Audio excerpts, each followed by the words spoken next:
con man who targeted Marine families in their darkest hours, exposed by a grieving Marietta mother. The media attention and Kathy Wells' determination led victims across the country to speak out and help the Department of Justice criminally charge the man this month.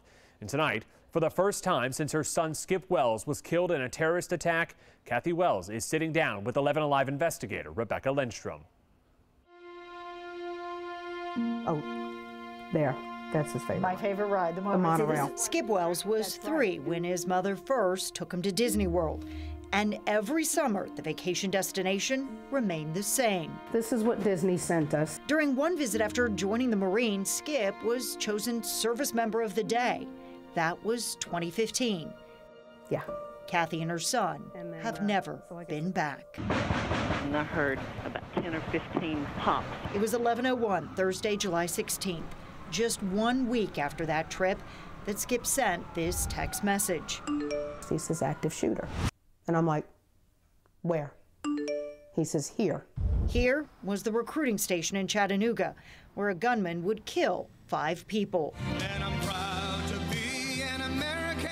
Looking for a way to honor her son and put the donations made in his name to good use, she reached out to the founder of a charity that seemed to embody the things her son loved most, Marines and Mickey. Skip would want to send as many of his friends and many of his brothers and their kids to the very place that he loved. Kathy would donate more than $135,000 to John Simpson, hoping to do just that.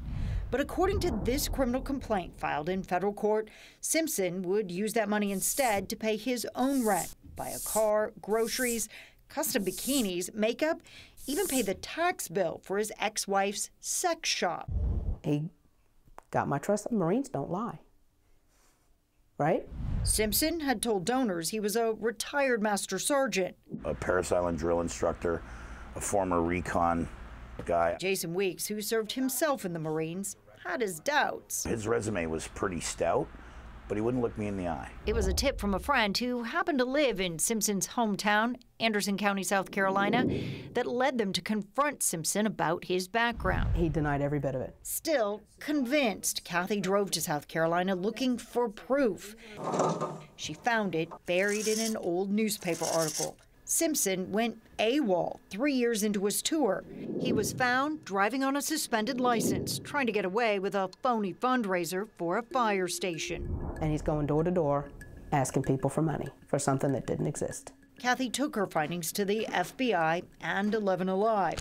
That's when we found a trail of criminal and civil cases, along with victims that never even had a day in court. Despite the victims before, Kathy says her son's story generated enough money and media interest to thrust Simpson's actions into the public eye. I felt like this is what Skip wanted. Yeah. It was that belief and bond that helped her push through the heartache and even humiliation to give her son honor. Because of Kathy Wells' pursuit of justice, John Simpson was arrested and charged with wire fraud. But Simpson still maintains his innocence. He insists his charity has helped Marine families. When I asked him for receipts, pictures, any kind of proof, I never heard back.